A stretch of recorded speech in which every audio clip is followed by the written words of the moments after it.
All right, get ready to dive into some seriously old school data analysis, folks. We're talking about the book of Numbers, but don't worry, this isn't your average math class.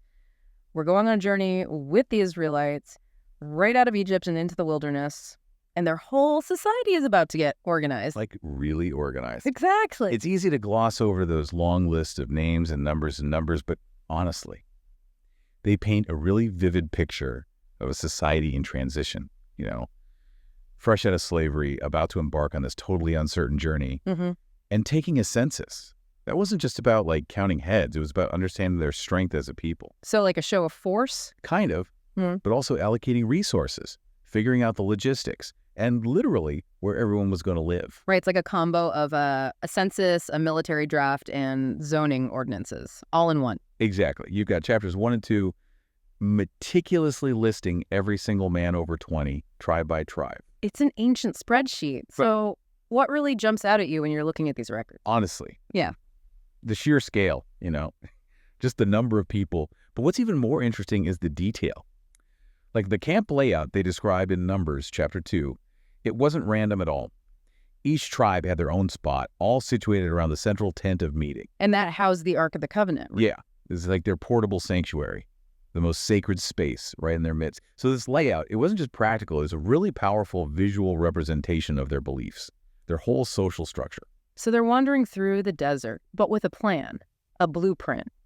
Makes you wonder, though, did every tribe just get, assigned their spot? Or was there some kind of hierarchy in how they were positioned around the tabernacle? Oh, it definitely wasn't arbitrary. The closer you were to the tabernacle, the more central you were to their whole religious life. And guess who we find in that prime real estate? Let me guess. The Levites. Bingo. They were entrusted with the sacred duty of taking care of the tabernacle. Think of it as the physical embodiment of God's presence there with them. Okay, so the Levites get the penthouse suite, so to speak. What did that actually involve? What were their responsibilities, since they weren't warriors like the other tribes? They were essentially guardians of the sacred.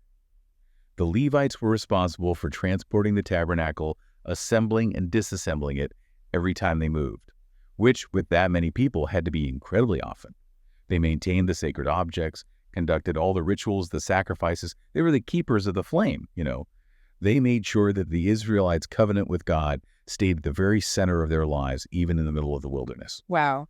That's a pretty weighty responsibility. So they're set apart, chosen. How did that play out with the other tribes? Was there resentment? Hey, why do the Levites get the easy job and the best location? It's really fascinating. The text doesn't actually get into any tribal drama in that way, but it does give us a really interesting glimpse into how the Levites were, let's say, compensated for their service. Now, this is where we get into this whole concept of firstborn redemption in Numbers chapter 3. Okay, firstborn redemption. I'm intrigued. Lay it on me. So God had claimed all firstborn sons as his own, right? But then he chose the Levites to serve in their place. Wait, hold on. So God's I called dibs on all the firstborns, but I made a deal with the Levites. They're mine now. Am I getting that right? Exactly. And this wasn't just some symbolic exchange. It gets even more interesting when you look at the specifics, because the text tells us that a redemption price had to be paid for the extra firstborn sons, the ones who didn't become Levites. Because let's be real, there were a lot more firstborn sons than Levites. A divine exchange program with a price tag. Okay, now that's interesting. So what was the going rate for a firstborn son back then? We talking goats, shekels? What kind of payment are we talking about? So we're talking about this divine exchange program, but it sounds like there's some fine print involved. What did families actually have to pay? What was this redemption price? Well, the text is super specific about it, actually. It was 5 shekels of silver for every firstborn son who wasn't going to be a Levite. 5 shekels? Was that a lot? 5 shekels? That was not chump change back then. Okay, so we're not talking about digging some loose change out from under the camel saddle. This was serious money. Give us some context. What could 5 shekels get you in those days? It's always tricky to do those direct comparisons to today's economy, but think of it this way.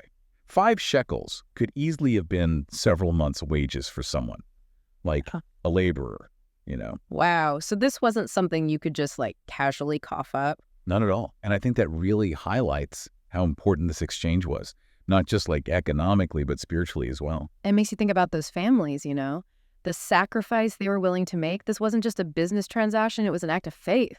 They were saying, we get it. The Levites are serving God on behalf of all of us. Exactly. And it's more than just the money, right? It's about acknowledging how important their service was, their spiritual leadership. I mean, think about it. In so many ancient cultures, the firstborn son, he's the one who inherits everything: leadership, land, all the blessings. So by dedicating their firstborn sons like this, the Israelites were basically saying that the Levites' service, that came first, even above their traditional inheritance stuff. It really makes you wonder what those conversations around the campfire must have been like. Did families ever question this whole system? Have any doubts? You know, it's interesting. The text itself doesn't actually tell us about any specific doubts or objections to, like, the system itself, but Yeah. it does talk about several times when people rebelled against Moses and Aaron. And they were both Levites, right? Exactly. Yeah. So clearly there were some challenges to authority, even with this superstructured society. And remember, these are people who were just freed from slavery, right? Yes. They were figuring out how to actually be free, how to govern themselves, how to live together under this whole new covenant with God. It wasn't always easy. Yeah, sounds like made for some pretty intense family reunions. But you're right, it really highlights how, even with this divinely ordained system, human nature is still a factor. There's always going to be that tension, individual wants and what the community needs. Absolutely. And that's something that goes way beyond just this time and place, you know? It's a fundamental question for every society. How do you balance individual freedom with what's good for everyone? And how do you make sure that the people in charge, even if it's spiritual power, how do you make sure they're accountable? So we've got meticulous record keeping, a strategic camp layout that's all about their beliefs, and now this whole fascinating system of firstborn redemption. It's clear that this wasn't just about surviving out there in the wilderness. They were creating a whole new society, one that revolved around their covenant with God. Right. But they were also carrying their past with them, all that baggage, the memories of being enslaved, the uncertainty of what was coming next. It's easy to look back on these stories and think, oh, they had it easy. God was right there with them. Right. But when you really dig into it all, it was definitely not that simple. Not even close. So how do we reconcile that? This idea that we're chosen, but they still struggled. That's what makes the book of Numbers so interesting, I think. It doesn't try to avoid the messiness, the difficult parts of their journey. These weren't perfect people, just blindly following the rules. Yeah. They messed up, they questioned things, they learned as they went. They were figuring out what it meant to be a people. And how faith worked in the real world. Exactly. It's humbling, you know, when you look at what the Israelites went through, all their struggles. Yeah. It'd be easy to be all like, well, we've learned from their mistakes. We're way past that. But are we really? Yeah, right. The things they dealt with, leadership issues, power dynamics, trying to balance what individuals want with what the whole community needs. That never really goes away, does it? Nope, not even a little bit. And that's why I think these stories still matter so much. You know, the book of Numbers, it's not just some ancient history book. It's about human nature. It's about how complicated it is to actually build a society that's fair and compassionate. All those questions they were wrestling with, how to organize themselves, how to be fair with resources, how to stay true to their covenant with God. We're still trying to figure that stuff out. We've just got different contexts now. Yeah, it's like holding up a mirror, isn't it, to our own societies and how we do things. We might not have a tabernacle, but we have our own things we consider sacred. Our institutions, our traditions, what we believe in.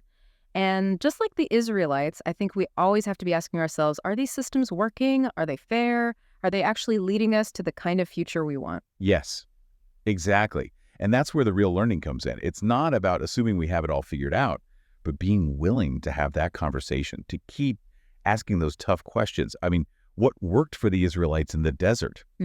Why not work for us now? And what we're doing today? Who knows what that's going to look like 1,000 years from now? It's a good reminder that we're all just part of this big experiment, you know, trying to figure out how to live together on this planet. We really are. And, you know, maybe the biggest takeaway from the Israelites is how important it is to remember, like really remember where we came from. They carried their stories and traditions with them through everything. They knew that their past, even the hard parts, it made them who they were, and it would shape their future. Yeah. It's like that saying, those who can't remember the past are doomed to repeat it. But it's more than just remembering, right? It's about actually learning from those experiences, the good and the bad. 100%. Yeah. So as we wrap up this deep dive into the book of Numbers, it makes me wonder, what stories are we carrying with us? What have we learned from our own journeys as individuals, as communities?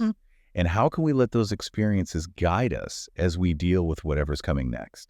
That's a great question. And I think it shows that even though the Israelites were living thousands of years ago, what they went through, it still speaks to us today. They were figuring things out on the fly, making mistakes as they went, but they were moving forward. And maybe, just maybe, that's all we can really ask of ourselves too. Welcome to Charlie and Mia's podcast. We're embarking on an exciting journey to read through the entire Bible in just 1 year. Every day, we dive into Scripture, exploring its meanings and how it applies to our lives today. We invite you to join us on this incredible adventure of learning and discovery. Don't forget to subscribe to our channel so you never miss an episode.